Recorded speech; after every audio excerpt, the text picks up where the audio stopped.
कुछ भी तुम्हारे मन में। आप ही पढ़ लीजिए ना केशव कि क्या है मेरे मन में। मैं तुम्हारा मन पढ़ सकता हूँ मित्र, परंतु जैसे कि मैंने पहले भी कहा था, मुझे तुम्हारे मुख से सुनना अच्छा लगता है। अब कह भी दो मित्र, क्या है तुम्हारे मन में? इस समय जो मेरे मन में चल रहा है वो ये है कि आपने मुझे पांडवों के पक्ष में आने का प्रस्ताव दिया था। हाँ, और तुमने उस प्रस्ताव को अस्वीकार कर दिया था। हाँ, परंतु मैंने कभी नहीं सोचा था कि मेरा ये निर्णय मुझे आपके विपक्ष में खड़ा कर देगा केशव। आपको तो युद्ध का परिणाम पता है ना केशव। किसी अनहोनी के होने से पहले उसका ज्ञात हो जाना, क्या वो आपको पीड़ा नहीं देता केशव? मनुष्य संतोष से इसलिए जीता है क्योंकि वो नहीं जानता कि अगले पल क्या होने वाला है। वो नहीं जानता कि वो जीवित रहेगा या वो मर जाएगा। परंतु यदि उसे ज्ञात हो जाए कि अगले पल क्या होगा या वो कब मर जाएगा, तो आपको नहीं लगता कि उसके आने वाले पल भय और चिंता में बीतेंगे?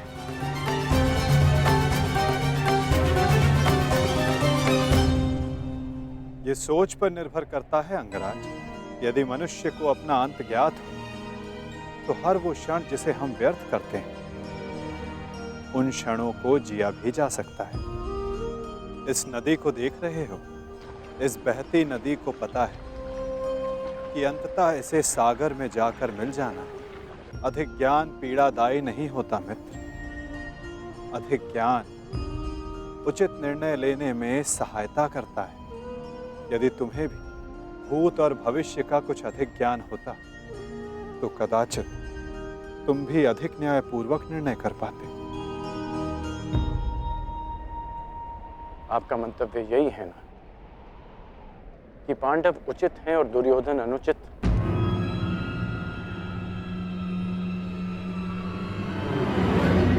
क्षमा कीजिएगा, परंतु मैं आपकी इस बात से सहमत नहीं हूं।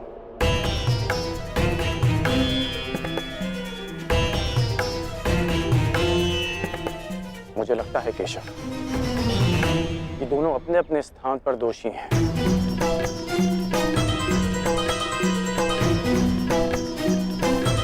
और इसी कारण से दोनों अपनी अपनी दृष्टि में निर्दोष और सही हैं।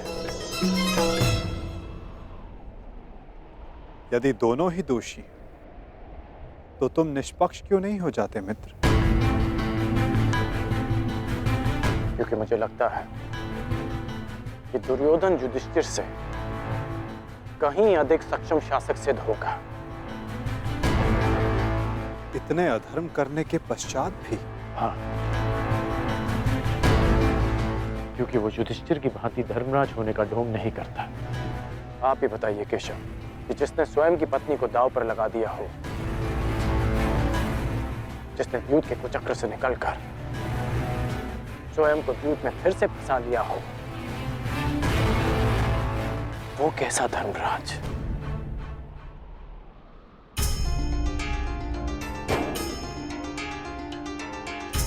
युधिष्ठिर की असमर्थता के कारण। राजकुमार युधिष्ठिर, मेरे शौंड की रक्षा कर लीजिए। मेरा अनुज क्यों मृत्यु की भेंट चढ़ गया?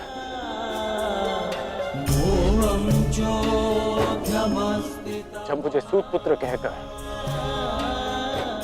रंगभूमि की स्पर्धा में भाग लेने के लिए अयोग्य घोषित कर दिया गया था, राजकुमार के साथ द्वंद्व की अनुमति एक सूतपुत्र को नहीं दी जा सकती।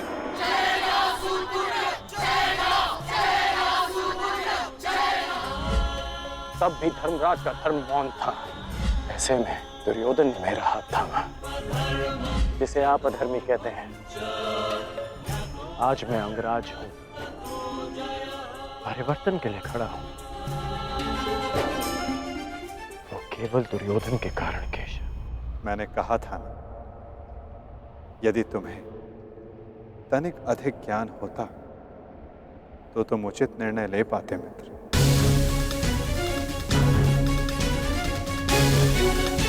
मैं समझा नहीं। तुम सदा स्वयं को सूत पुत्र समझते आए होकर, और यदि तुम्हारा ये ज्ञान मिथ्या हुआ तो? मिथ्या? हाँ कर, क्योंकि तुम्हें तो पता ही नहीं कि तुम वास्तव में हो कौन। मुझे ज्ञात है कि मैं कौन हूं, और मुझे गर्व है कि मैं अधिरथ पुत्र कर्ण हूं, राधे पुत्र कर्ण हूं, सूत पुत्र कर्ण हूं।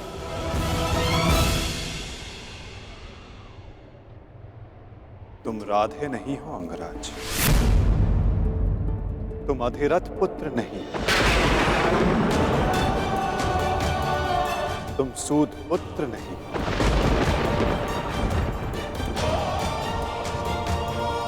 तुमने कभी ये नहीं सोचा कर्ण कि एक सूत पुत्र के शरीर पर दिव्य स्वर्ण से मड़ित कवच और कुंडल क्यों है?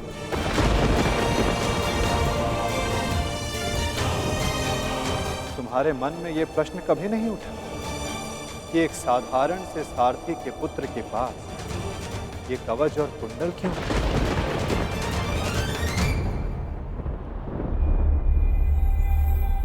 क्या तुम ये सोचकर कभी व्याकुल नहीं होते कर्ण कि तुम शेष से इतने भिन्न क्यों हो? तुम सूर्य पुत्र कर्ण, सूर्य पुत्र कर्ण, सूर्य पुत्र कर्ण, सूर्य पुत्र कर्ण।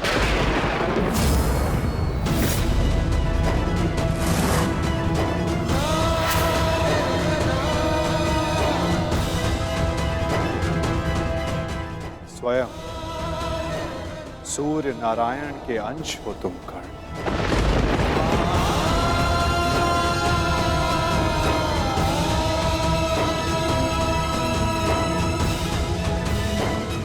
यह सत्य है,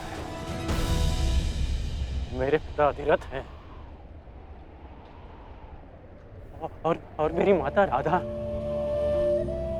सत्य से भागो मत कर्ण, और सत्य यही है कि अधिरथ तुम्हारे पालक पिता हैं। तुम उन्हें गंगा किनारे मिले थे, कभी सोचा नहीं कि क्यों सूर्य का तेज तुम्हारे मुखमंडल पर रहता है? कभी अनुभव नहीं किया मित्र कि क्यों सूर्य का ताप तुम्हारे शरीर पर स्निग्धता का अनुभव कराता है? तब भी समझ नहीं आया तुम्हें जब दिग्विजय करते समय पांचाल युद्ध में क्यों शत्रु पक्ष पर सूर्य देव का ताप बरस रहा था? क्योंकि तुम अधिरथ पुत्र नहीं, तुम सूर्य देव का आशीर्वाद हो कर्ण।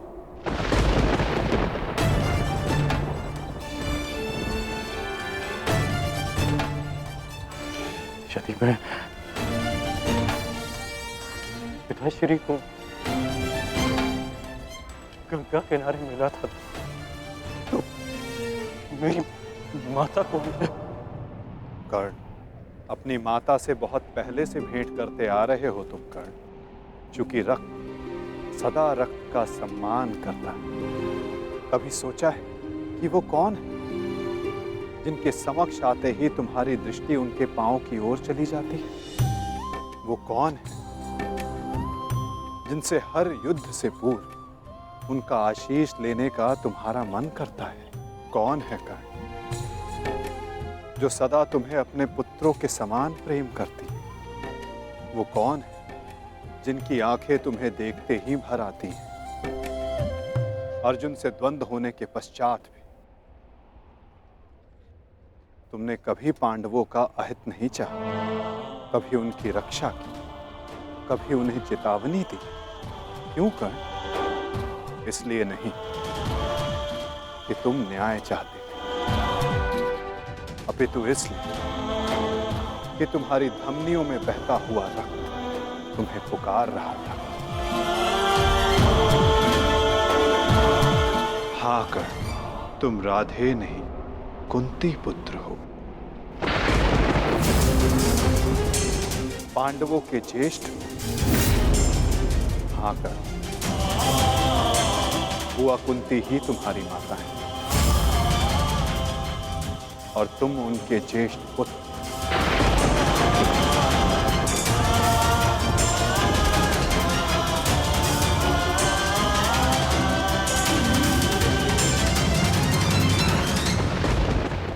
ये सत्य नहीं है। कह दीजिए केशव कि यह सत्य है। आप चाहते हैं ना कि मैं पांडवों के पक्ष में हो जाऊं, अपने मित्र का साथ छोड़ दूं, इसलिए आप मेरे साथ छल कर रहे हैं। हाँ, आप छल कर रहे हैं मेरे साथ। यदि मेरा कथन तुम्हें छल लगता है मित्र, तो जाओ स्वयं उनसे जाकर पूछो जिनके नाम से तुम संसार को अपना परिचय देते हो। भद्र, अधिरथ और देवी राधा से जाकर पूछ लो।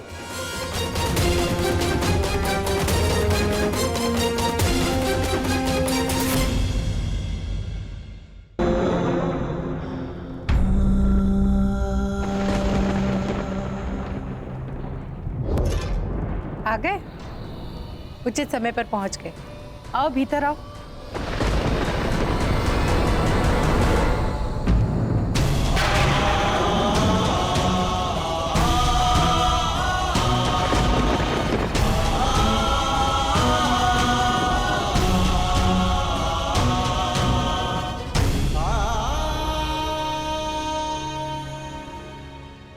क्या हुआ पुत्र?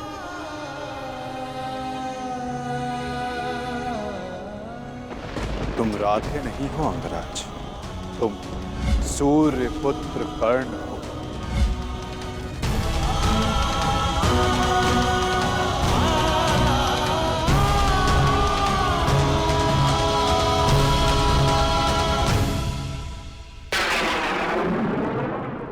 एक बार फिर से पुत्र कहकर पुकारिए ना। पुत्र?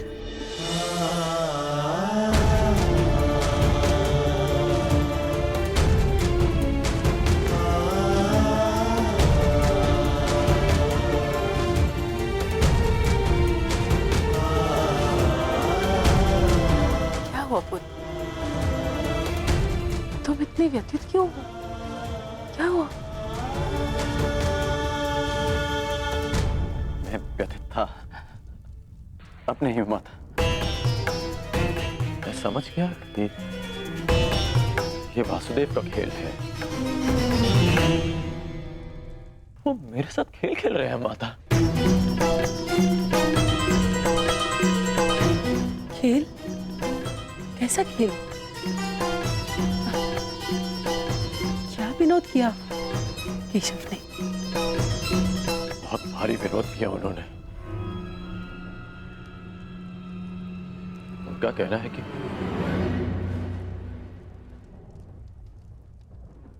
आप दोनों मेरे पालक माता पिता हैं।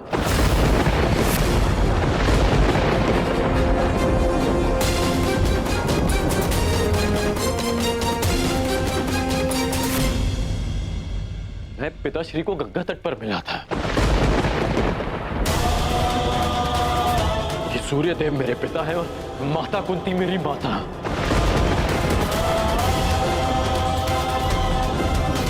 परंतु मुझे विश्वास है कि यह सत्य है।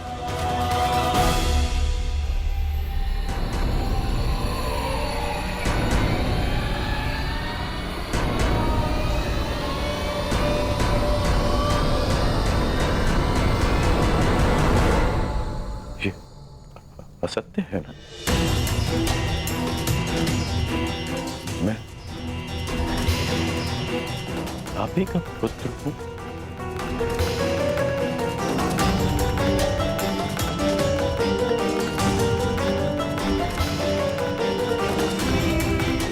आप ही का पुत्र हूं ना?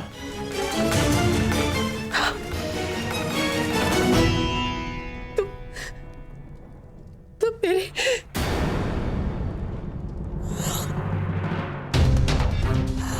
क्या हुआ माता?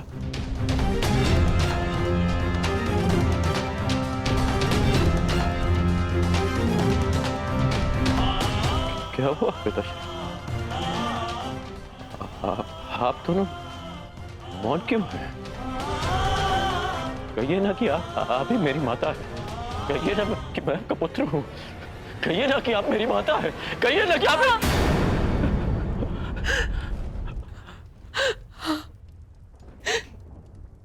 मैं तुम्हारी माता हूँ।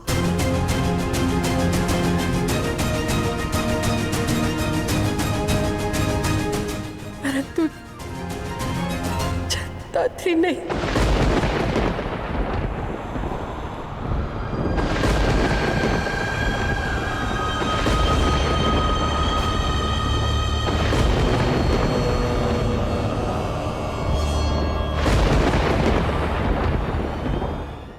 नहीं दिया।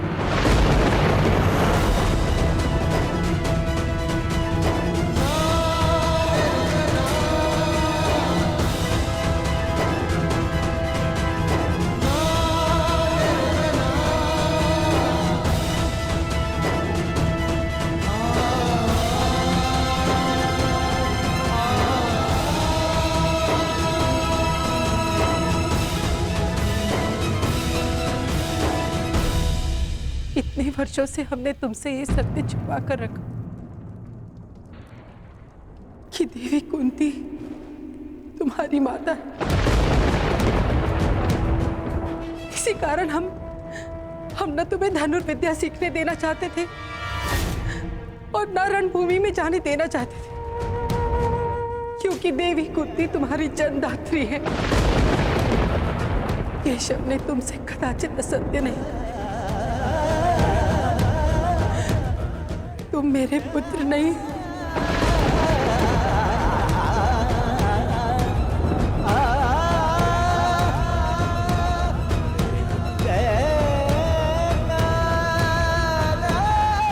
मैं तुम्हारी माता नहीं हूं।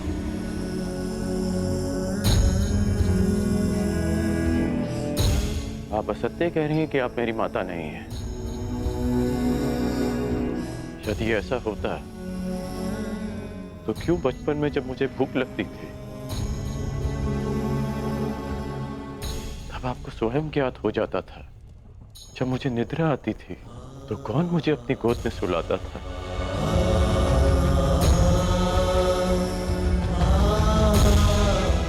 आप ही ना। जब मैं शिक्षा पूर्ण कर घर वापस लौटा तो आपको बिना ज्ञात हुए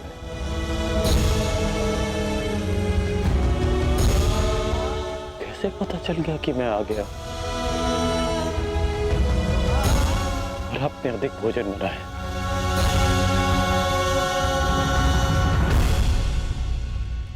क्यों मेरे राज्याभिषेक पर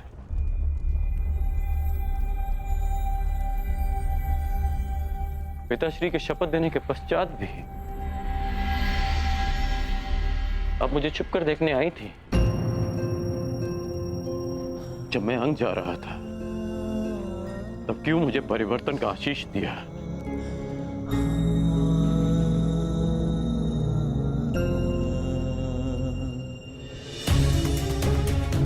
क्यों असत्य कह रही हैं आप मुझसे? इसीलिए कि मैं इस युद्ध में भागना हूं। ठीक, मैं इस युद्ध में भाग नहीं लेता। मैं सदा ही आपके चरणों में बैठा रहूंगा। मैं यहां से कहीं नहीं जाऊंगा। बस इतना कह दीजिए कि आप ही मेरी माता। कह दीजिए।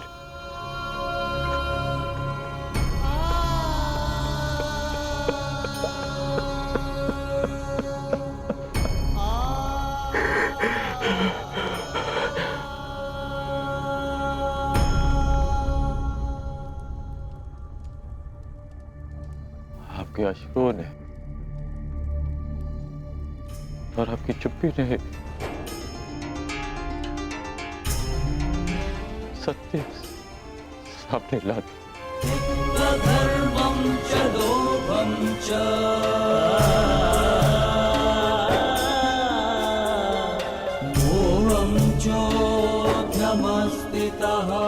धन्य है आप तो।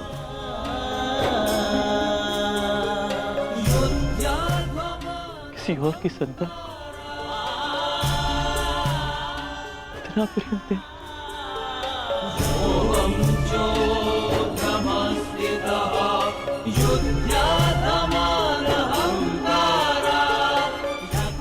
मैं आपका ऋण कभी नहीं उतार पाऊंगा।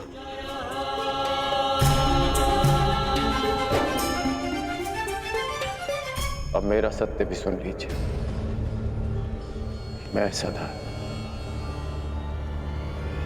राधेकरण ही कहलाऊंगा।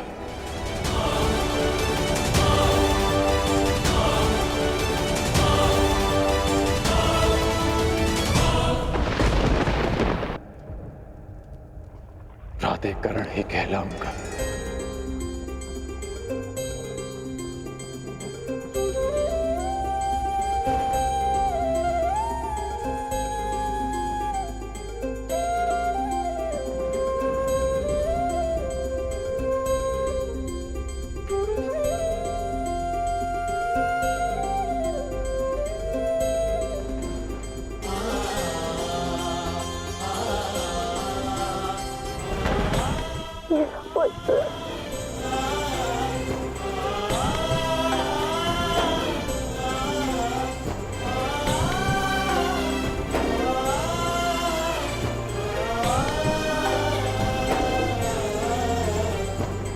कहाँ जा रहे हो पुत्र? उनके पास जो मेरे प्रश्नों से भयभीत होकर छिपकर बैठे हैं। सूर्यदेव के पास।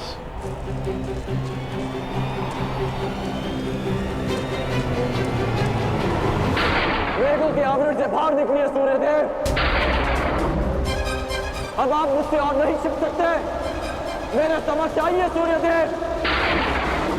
जीवन के आरंभ से हर प्रातः मैंने आपको तर्पण किया, उसके लिए बाहर आइए। मैंने सदा आपका सम्मान किया, उसके लिए बाहर आइए। आपके कारण जो मेरा अपमान हुआ, उसके लिए बाहर आइए। एक कवच कुंडल मुझे देकर भी मेरे मन को जो भेदा है आपने, उस पीड़ा के कारण बाहर आइए।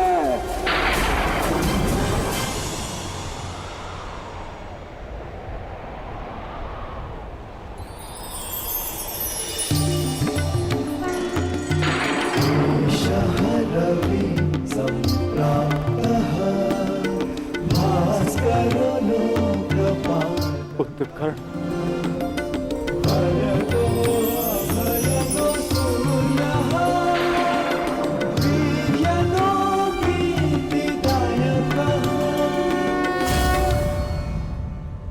ये तो मैं जान गया कि मैं आपका पुत्र हूं। आगे कहिए सूर्यदेव।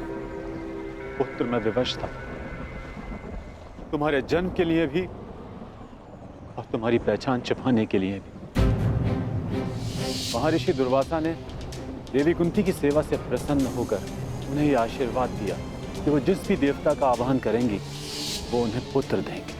देवी कुंती बालिका थी, उन्हें लगा कि कहीं ये वरदान मिथ्या तो नहीं, और उन्होंने खेल खेल में मुझे ये आह्वान दिया और वरदान से विवश होकर मुझे उन्हें अपना अंश देना पड़ा। विवश थे आप? क्या आज विवश नहीं है? माता कुंती को मुझे अपनाने में समाज का भय था, परंतु आपको किस बात का भय था? आपने मुझे सत्य क्यों नहीं बताया? संसार भर को प्रकाश देने वाले ने अपने ही अंश को अंधकार में रखा। क्यों? जब संसार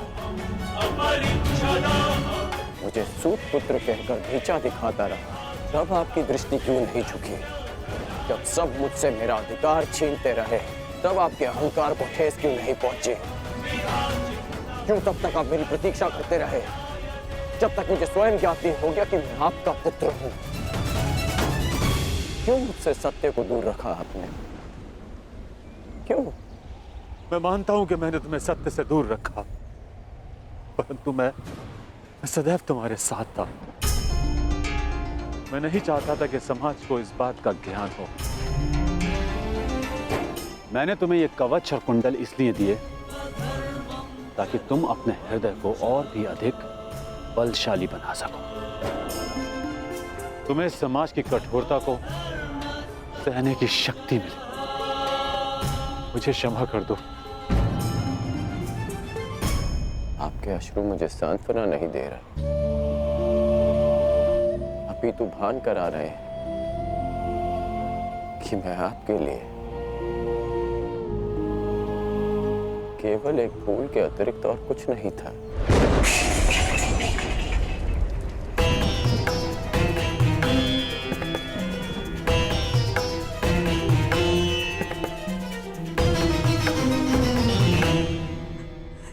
हे ईश्वर, मेरे पुत्र की सहायता करना।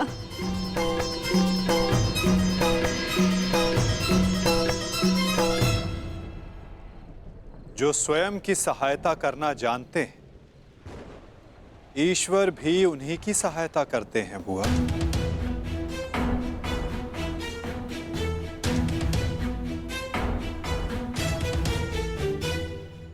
मैं सदा आपकी पूजा करता रहा, आपको तर्पण देता रहा, और भविष्य में भी मैं ऐसा ही करूंगा। मैं सदा आपका सम्मान करूंगा, क्योंकि मेरे लिए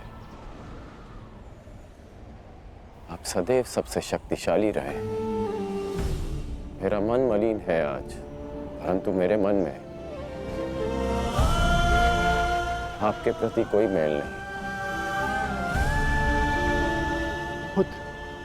एक बार अपने मुख से आपके जाने का समय आ गया है। कल प्रातः आपको सबके जीवन को अंधकार से निकालना है। विश्राम कीजिए पिताश्री। कल्याण हो तुम्हारा। ऐसी अवस्था में भी तुमने अपने पिता को तृप्त किया। धन्य हो तुम दानवीर कर्ण।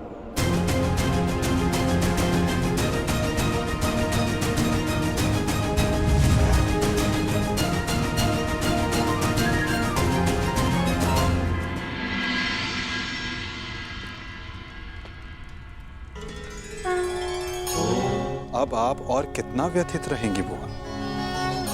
आप अपने कर्मों को संसार से छिपा सकती हैं, परंतु अपने कर्मों के फल को आप स्वयं से और कितना छिपाएंगी?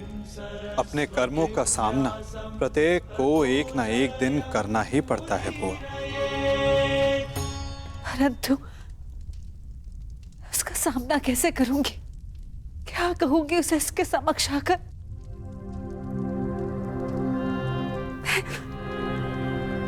मैं कैसे उसे समझाऊंगी कान्हा? क्या ये सब इतना सरल है?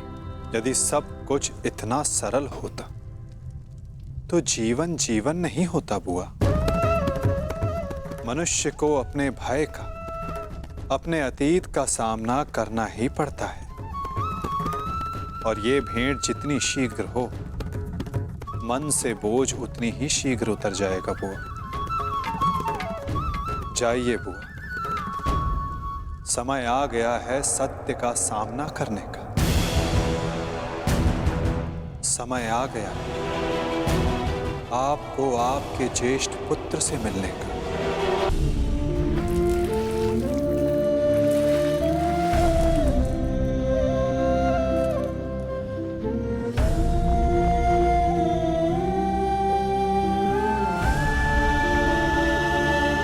दान चाहिए पुत्र, दोगे?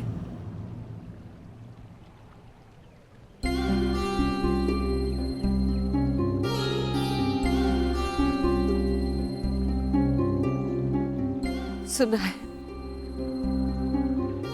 प्रातःकाल सूर्य को अर्घ देते समय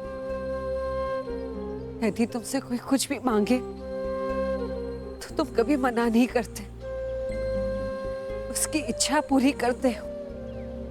इसलिए मैं भी कुछ मांगने तुम्हारे समक्ष आई हूं कि इस दुर्भाग्यशाली माता को क्षमादान दे पाओगे पुत्र?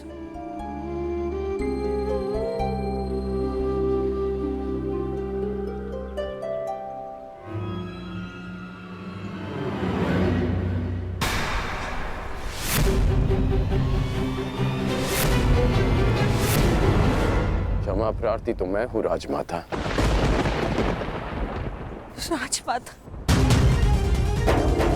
ऐसा मत कहो पुत्र। क्यों? क्या अनुचित कह दिया मैंने? ये कि सत्य जानने के पश्चात भी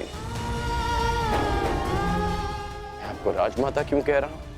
मैं आपके गले क्यों नहीं लग रहा हूं? आपके चरण स्पर्श कर आपको माता और जननी क्यों नहीं पुकार रहा हूं? कहिए, क्या अनुचित कर रहा हूं मैं राजमाता? मैं आपको माता कहकर इसलिए नहीं पुकार रहा क्योंकि यह आपका कर्म फल है। आपने भी तो इसी भांति वर्षों तक ऐसा ही व्यवहार किया मेरे साथ, आशीष दिया, परंतु कभी अपना पुत्र कहकर नहीं पुकारा, अश्रु बहाए परंतु कभी मुझे गले से नहीं लगाया, कभी मुझे ममता नहीं थी। और आज वही माता मेरे समक्ष प्रेम जताने के लिए आ गई है। अधिकार का भाव कर्तव्य पूर्ण करने से मिलता है। आपने अपना कर्तव्य कभी पूर्ण नहीं किया, आज अधिकार जताने क्यों आ गई? मुझ पर आरोप लगाने से पूर्व मेरी व्याथा तो सुन लो पुत्र। मैं विवश थी जब तुम्हारा जन्म हुआ। मैं अविवाहित थी पुत्र।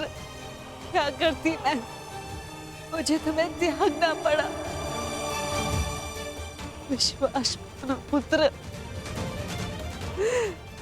अनजाने में हुए अपराध का बोझ मैं आज तक अपने कंधे पे लिए हूँ।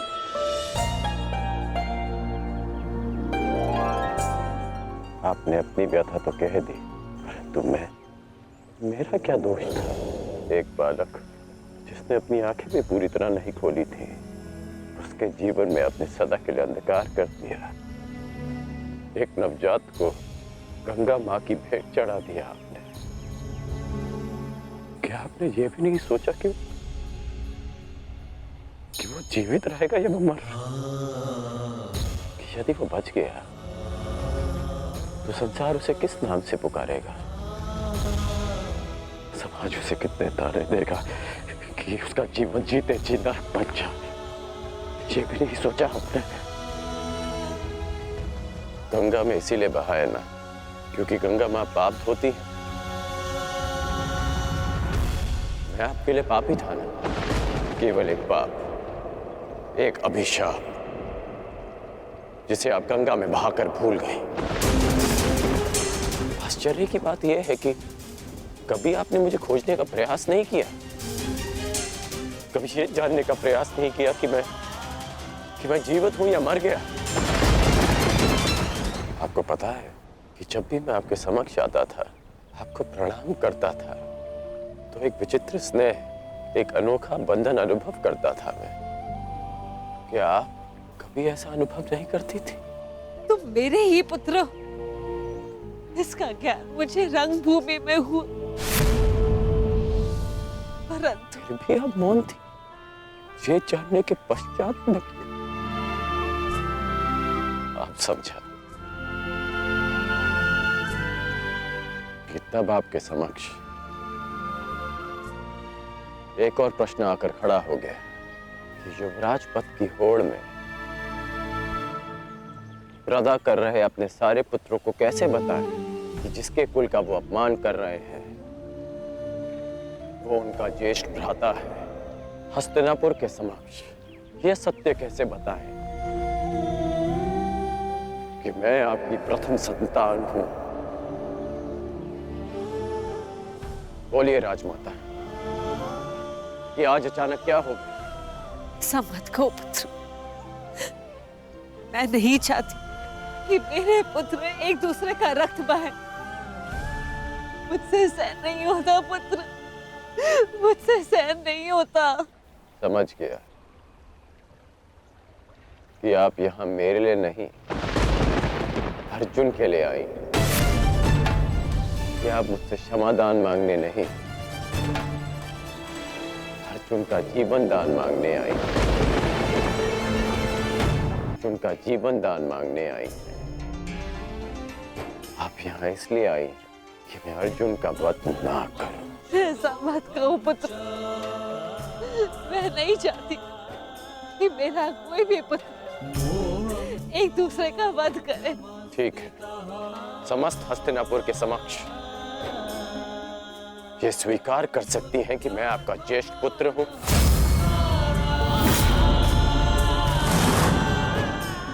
पता था मुझे कि कोई उत्तर नहीं मिलेगा। मेरे जीवन पर अनेक बार संकट आया, तब आपकी ममता नहीं जागी। परंतु आज जब अर्जुन के जीवन पर संकट आया, तब आप अपनी लज्जा, अपना सम्मान सब भूलकर मेरे पास आ गए।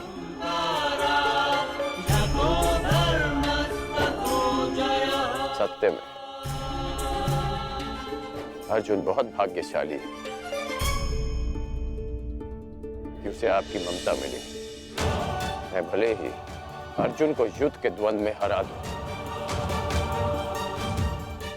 परंतु आज उसने मुझे ममता के द्वंद्व में हरा दिया। तुम्हारी अपराधी नहीं हूं मैं। अब इस अपराध बोध को और मत बढ़ाओ। इस युद्ध में भाग मत लो पुत्र। अपने अनुजों से युद्ध मत लड़ो पुत्र। बस एक बार कह दो कि तुम मेरे पुत्र हो कर्ण। हाँ, मैं आपका पुत्र हूं।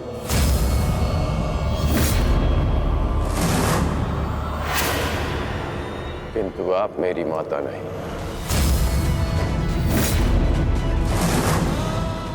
सदा स्मरण रखिएगा राजमाता कि इस सूत पुत्र की माता का नाम राधा है।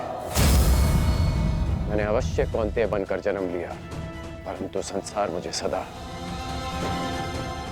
राधे कर्ण के नाम से जानेगा। मैं सूर्य पुत्र कर्ण हूं, किंतु मेरे पिता का नाम अधिरथ है। मुझे स्वयं को सूर्य पुत्र के स्थान पर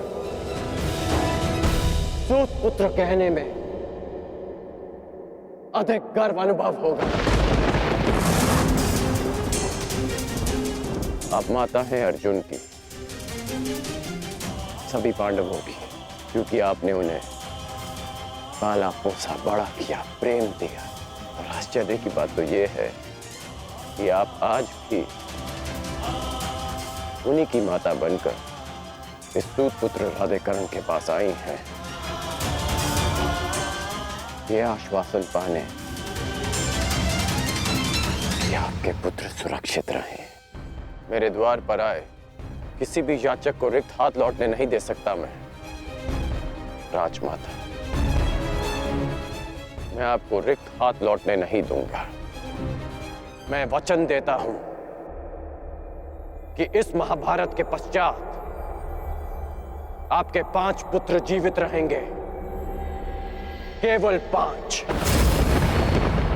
यदि अर्जुन ने मेरा वध किया तो भी, और मैंने अर्जुन का वध किया तो भी। यदि अर्जुन मेरे हाथों वीर गति पाता है तो मैं सब कुछ छोड़कर आपके पास आ जाऊंगा। मैं वचन देता हूं कि अर्जुन के अतिरिक्त आपके किसी पुत्र का वध नहीं करूंगा मैं। आपके किसी और पुत्र का वध नहीं करूंगा मैं। वचन देता हूं मैं। पुत्र, अब जाइए राजमाता, गंगा में त्यागे गए इस राधे के पास अब आपको देने के लिए कुछ और शेष नहीं।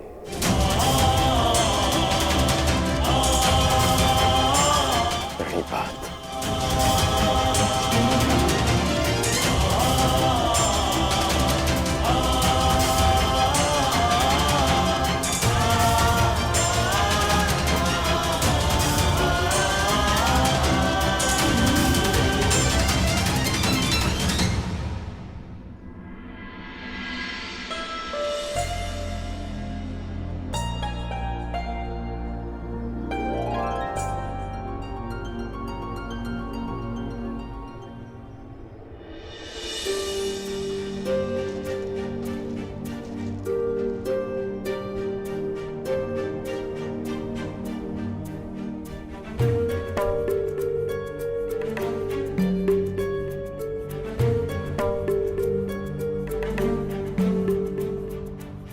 सत्य कल्पना से अधिक सुंदर भी हो सकता है और अधिक कष्टकारी भी। मैं जानता था कर्ण, परंतु मैं ये कभी नहीं चाहता था कि तुम इस कष्ट को सहो। अगर आप ऐसा नहीं चाहते तो ऐसा नहीं होता केशव। एक बात मैं समझ चुका हूं कि सृष्टि में सब आप ही की इच्छा से होता है, आप ही के अनुसार होता है, ठीक वैसे ही जैसा आप चाहते हैं। पीड़ा केवल कष्ट नहीं देती मित्र, पीड़ा कभी कभी हमें उचित मार्ग चुनने में हमारी सहायता भी करती है। एक पीड़ा कभी कभी हमारे अन्य कष्टों का निवारण भी करती है। कर्ण, इस सत्य का भान होना तुम्हारे लिए उचित था, परंतु अब मैं तुमसे ये जानना चाहता हूं कि इस पीड़ा का तुम सकारात्मक प्रयोग कैसे करोगे। जिस सत्य ने मेरे जीवन को, मेरे विश्वास को नकारात्मकता से भर दिया, उसमें क्या सकारात्मकता केशव? उसमें क्या भलाई दिख रही है आपको? क्यों? क्या ये उचित नहीं कि अब तुम स्वयं को सूद समझने की पीड़ा से मुक्त हो गए हो? कि तुम्हें अब अपना वंश क्या, कि अब तुम पूरे मन से, पूरे अधिकार से किसी भी क्षत्रिय के समक्ष जाकर अपना अधिकार मांग सकते हो? क्या ये उचित नहीं कर कि अब तुम्हें ज्ञात हो गया है कि मैं क्यों तुम्हें पांडवों के पक्ष में आने के लिए सुझाव देता रहा?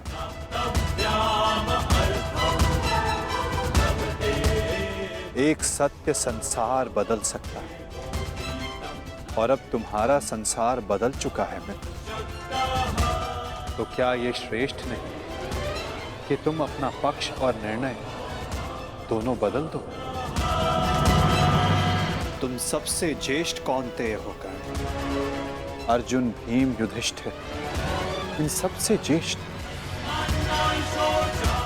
और मुझे ये मानने में कोई संकोच नहीं कि तुम अर्जुन से अधिक श्रेष्ठ हो।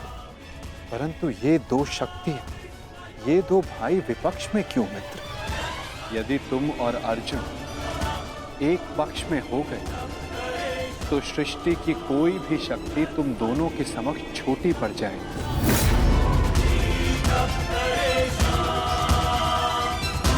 तुम्हें और अर्जुन को मेरी, वासुदेव तक की आवश्यकता नहीं पड़ेगी मित्र। युधिष्ठिर तुम्हारा अनुज होगा और बाकी शेष पांडव भी। तनिक सोचो, जो परिवर्तन तुम अंगराज बनकर ना ला सके, वो परिवर्तन तुम हस्तिनापुर के सम्राट बनकर ला पाओ। सूर्य पुत्र कौन्तेय सम्राट कर्ण, जो संसार को एक प्रकाशमान युग की ओर ले जा सकता है।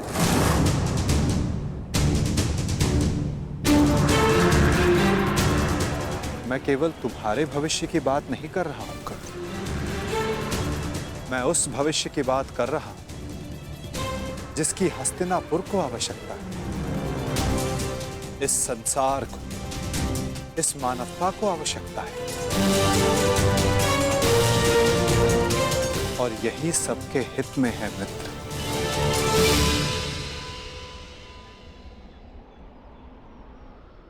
ठीक है, एक बार मैं आपकी बात मान भी लूं, हस्तिनापुर का सिंहासन जीत भी लूं, परंतु क्या मैं प्रजा के मन में सम्मान जीत पाऊंगा? नहीं। सूत पुत्र कहलाकर जितना अपमान सहा, सूर्य पुत्र बनकर उससे कहीं अधिक अपमान होगा मेरा।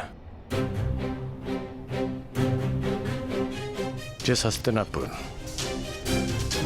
जिस संसार की बात आप कर रहे हैं,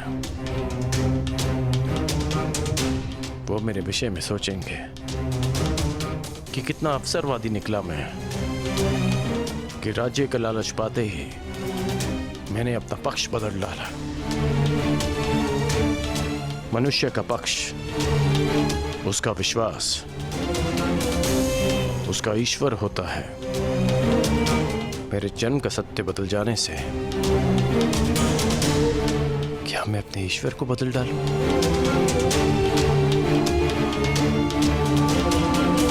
और अर्जुन, क्या ये उस महान धनुर्धारी का अपमान नहीं होगा?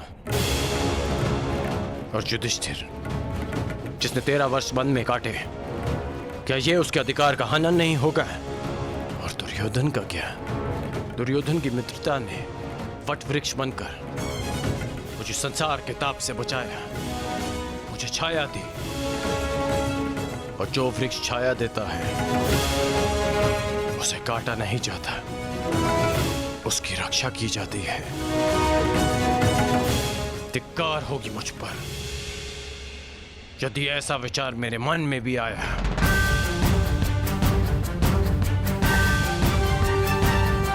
मैंने आपसे पहले भी कहा है कि मैं जन्म में नहीं, कर्म में विश्वास रखता हूं। मैं कुल, वंश, जाति में नहीं, कौशल और पुरुषार्थ में विश्वास रखता हूं। जब मेरी जन्म माता ने मुझे त्यागा तो एक सूत ने मुझे पाल पोस के बड़ा किया। जब कुल और वंश ने मुझे फेंक दिया तब मेरे कौशल ने मुझे उभारा। जब मेरे संबंधियों ने मुझे पहचानने से अस्वीकार कर दिया तब दुर्योधन की मित्रता ने मुझे संभाला। सच कहूं तो आज मैं पहले से भी कहीं अधिक दुर्योधन का ऋणी हो गया हूं। और आप कह रहे हैं कि मैं अपना पक्ष बदल लूं?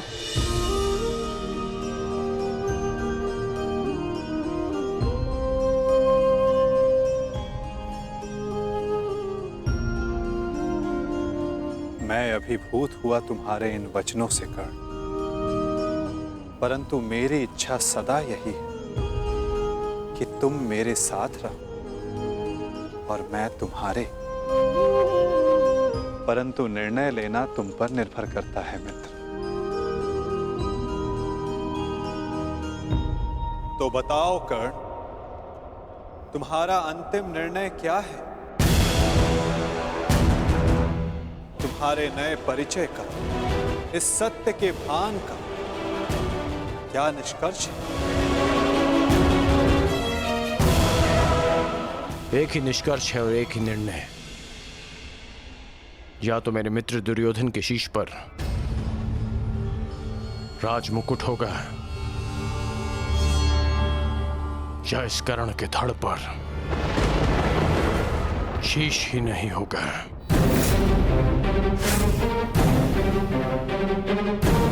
इसके अतिरिक्त और कुछ संभव नहीं है केशव।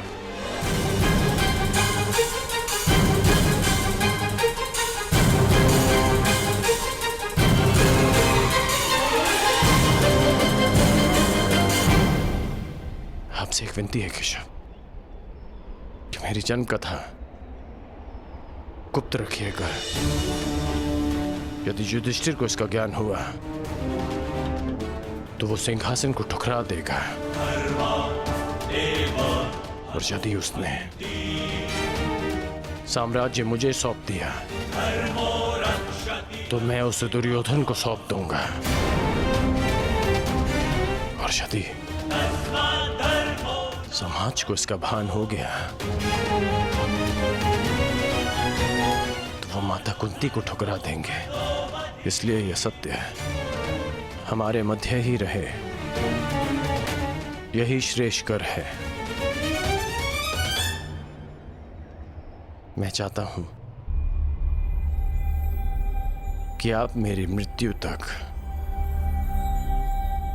मुझे राधे कहकर पुकारें, कौनते ही नहीं।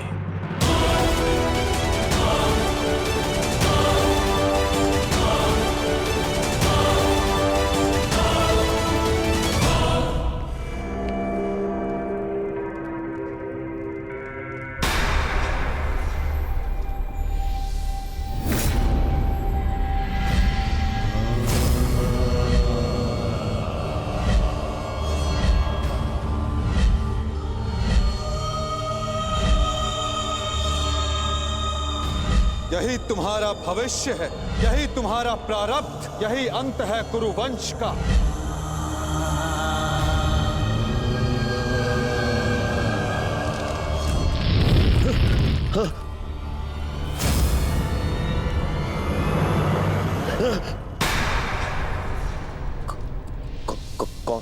कौन है आप? है? ये क्या कह रहे हो दुर्योधन? मामा हूँ, मामा। नहीं नहीं, ये कौन है आप मुझसे ये प्रश्न करने वाले?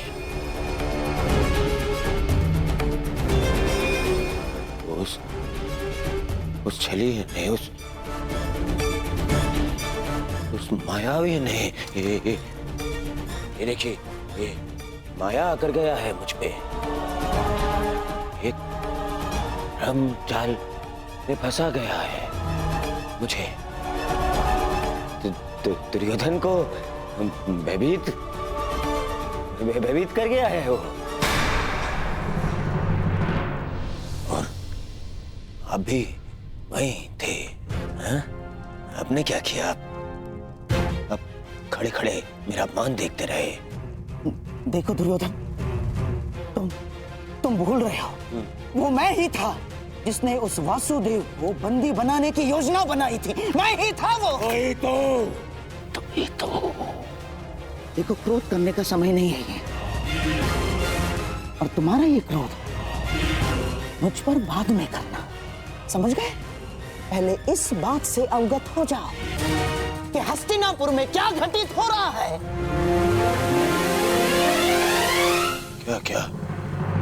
क्या घटित हो रहा है हस्तिनापुर में?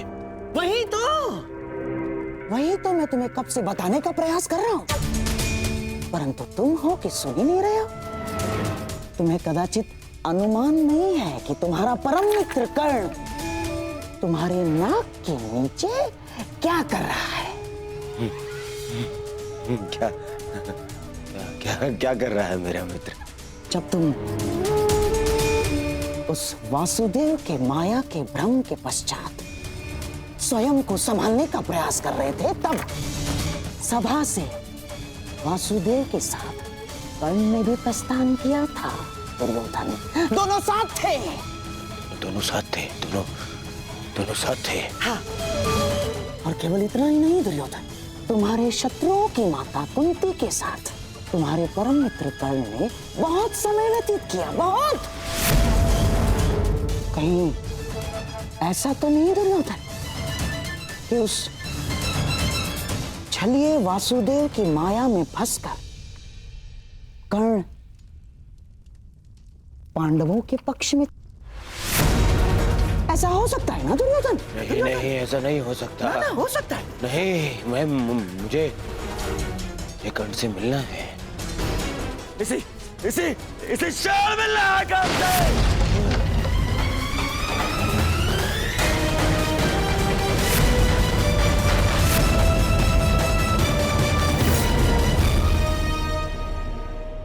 जीवन कितने खेल खेलती है ना हमारे साथ केशव, जीवन भर। जिसका वध करना चाहा, जिसे युद्ध में हराना चाहा,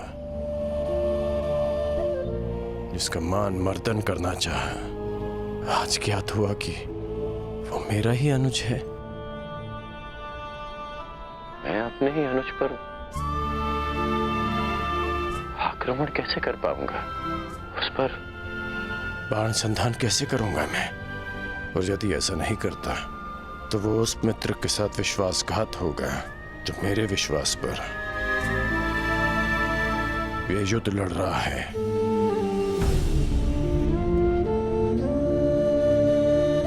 क्यों नियति हमारे साथ ऐसा खेल खेलती है? क्यों वो दो भाइयों को शत्रु बनाकर सामने ले आती है? क्यों वो उन्हें एक दूसरे के रक्त का प्यासा बना देती है, जिनकी धमनियों में एक ही रक्त बहता है? ये कैसी नियति है केशव?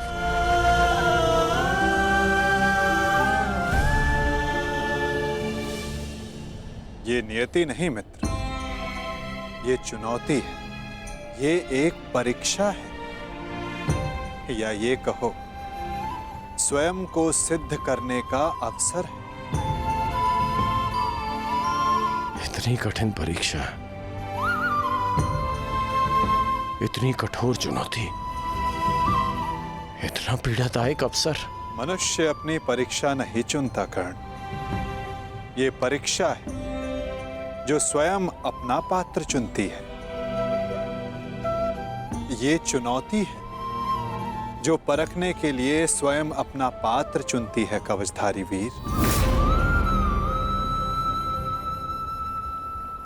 माटी के तट नदी की धीमी धारा के किनारे होते हैं और कठोर पाषाण को नदी के वेग से लड़ना होता है। एक सामान्य पाषाण को हथौड़ी और छीनी की मार सहनी होती है, परंतु जिसे हीरा बनना हो उसे धरती के भीतर गहन दबाव और ताप को सहना होता है। माला बनने के लिए अपने हृदय को सुई से भिदवाना होता है। प्रकाश देने के लिए स्वयं को जलाना होता है। बांस सब होते हैं कर्ण, परंतु बांसुरी बनने के लिए तन पर घाव खाना पड़ता है। समक्ष सामान्य प्रश्न नहीं आते कर्ण, जिन्हें युद्ध की हुंकार भरनी होती है, उन्हें लाक्षागृह की अग्नि से निकलना होता है। जिन्हें युद्ध का परिणाम देना होता है, उन्हें अपना कवच भिदवाना होता है। मृत्युंजय बनने की चाह रखने वालों को प्रति क्षण मरना होता है। ये तुम्हारे समक्ष आई सबसे बड़ी दुविधा नहीं है कर्ण, सबसे बड़ी चुनौती है, सबसे बड़ा अवसर है। अब इसका चयन करना तुम पर निर्भर करता है कर्ण, कि इसमें भाग लो या भाग जाओ। तो ये सब पहले आपने क्यों नहीं बताया केशव? यदि तब बता देता तो आज तुम्हारे समक्ष मृत्युंजय बनने का अवसर नहीं आता। एक मित्र के रूप में आपने मुझे बताया कि मुझे क्या चुनना चाहिए, परंतु आज मैंने सभा में उस कृष्ण को देखा जो भूत भविष्य वर्तमान सब है, जिनसे परे कुछ नहीं, जिन्हें सब कुछ ज्ञात है। तो आपको ये भी अवश्य ज्ञात होगा केशव कि आपका ये मित्र कठिनाइयों से कभी नहीं भागता, सदैव उनका सामना करता है। अब कदाचित हमारी भेंट युद्ध भूमि में होगी।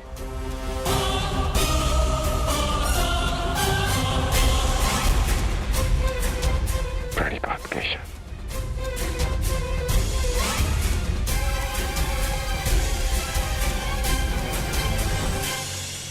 मैं अत्यधिक प्रसन्न हूं कि तुम मेरे मित्र मैंने सदैव कहा है और आज पुनः कहता हूं, तुम अद्भुत हो, तुम महान, तुम एक महान मित्र हो, एक महान पुत्र हो और एक महान पिता हो। तुम इस युग की मानवता के महान रत्न होकर राधे कर।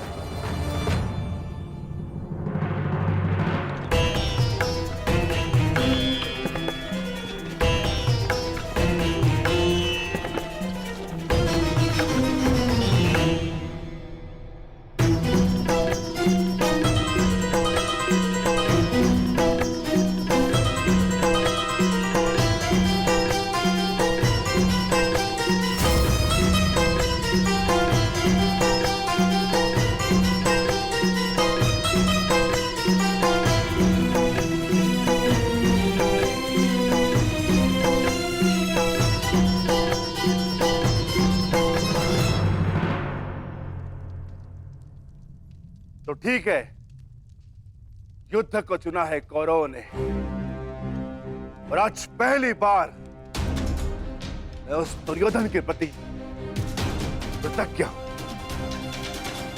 क्योंकि उसने वो चुना है जो मैं स्वयं चाहता था। अब अगला कदम क्या होगा वासुदेव?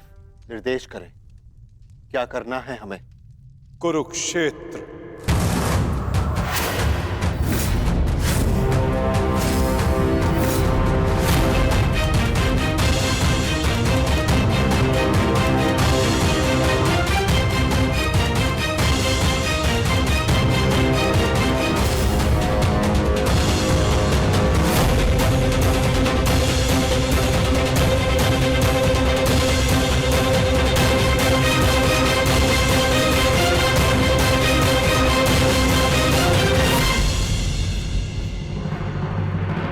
शांति प्रस्ताव इस अग्नि में जलकर भस्म हो चुका है। अब संपूर्ण भारत कुरुक्षेत्र की अग्नि में जले। अब वार्ता करने का समय नहीं रहा, अब समय है महासमर, समय है महाभारत का।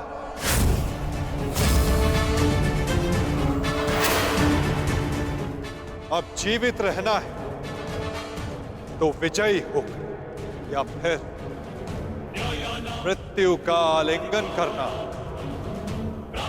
अब समय आ गया कि याज्ञसेनी के खुले केशों का प्रतिकार किया जाए। समय आ गया कि आप पांचों अपनी प्रतिज्ञाएं पूरी करें। अब समय आ गया कि संपूर्ण भारतवर्ष को पाप मुक्त किया जाए।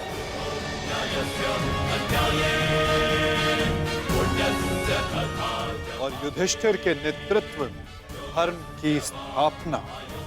युद्ध का स्थान नियुक्त हो चुका है युधिष्ठिर, अब क्या करना है इसका निर्णय तुम्हें स्वयं करना होगा युधिष्ठिर। हमें शीघ्र ही यहां से प्रस्थान करना होगा। पुत्रों, युद्ध के लिए तत्पर हो जाओ। हम सब तैयार हैं ज्येष्ठ पिताश्री। युद्ध की तिथि की प्रतीक्षा करने की आवश्यकता भी नहीं, हम युद्ध अभी करेंगे। ठहरो, हम सभी लोग यहां से एक साथ प्रस्थान नहीं कर सकते, क्योंकि विराट राज्य की सुरक्षा के लिए हम में से किसी को यहां उपस्थित रहना होगा। ऐसा पहले भी हो चुका है और हो सकता है कि हमारी अनुपस्थिति में दुर्योधन विराट राज्य पे आक्रमण कर दे।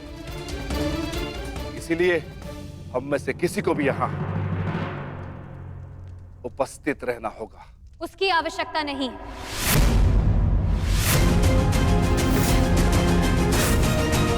यहां कोई नहीं रहेगा, हम सभी एक साथ चलें।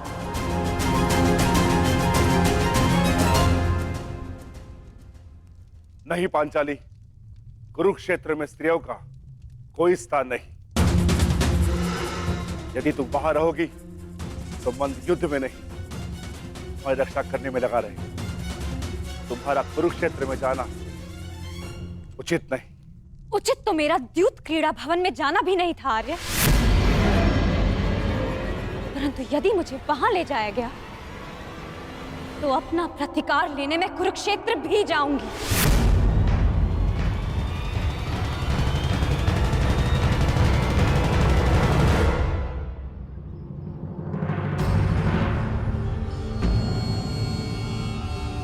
कल रात्रि ही तो आए हो पुत्र, अभी जा रहे? कुछ दिन रुक जाओ। नहीं माता, मुझे हस्तिनापुर जाना होगा। युवराज दुर्योधन को कुछ बताना आवश्यक है। क्या कारण? वही जो वो नहीं जानते, मेरा अतीत।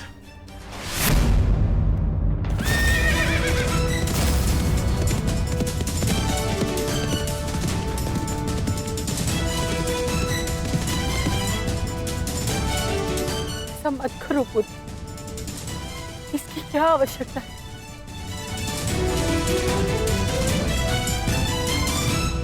आवश्यकता है माता, आवश्यकता है। आपके लिए ये जानना आवश्यक है कि ये कर्ण केवल आपका पुत्र है। मैं सदा राधे था और सदा राधे ही रहूंगा।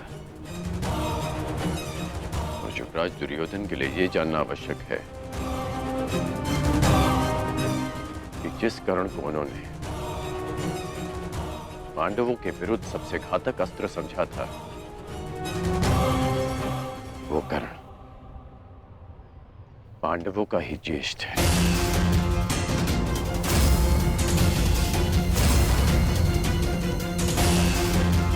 कि जो कर्ण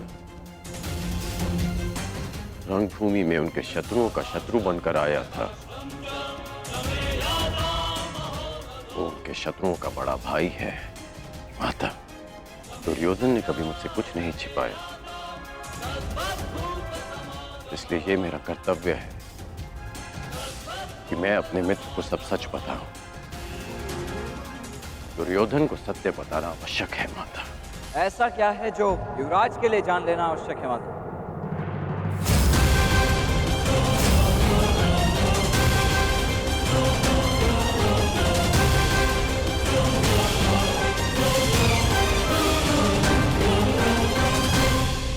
कुछ नहीं वृषेण, तुम्हारे पिता युवराज को ये बताना चाहते हैं कि इस युद्ध में तुम उनकी ओर से भाग लोगे।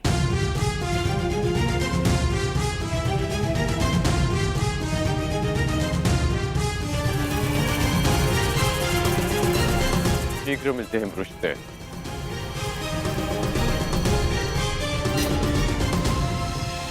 प्रणिपात माता।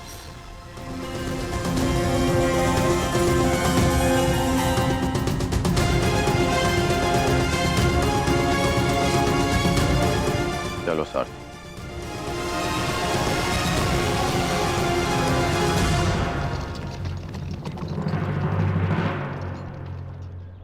सखी उचित कह रही है विकोदर।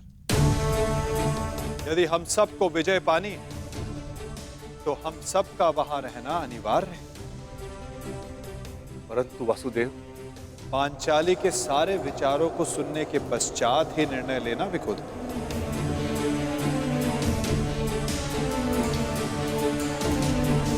परंतु ये उचित नहीं। पांचाली, तुम कुरुक्षेत्र क्यों जाना चाहती हो?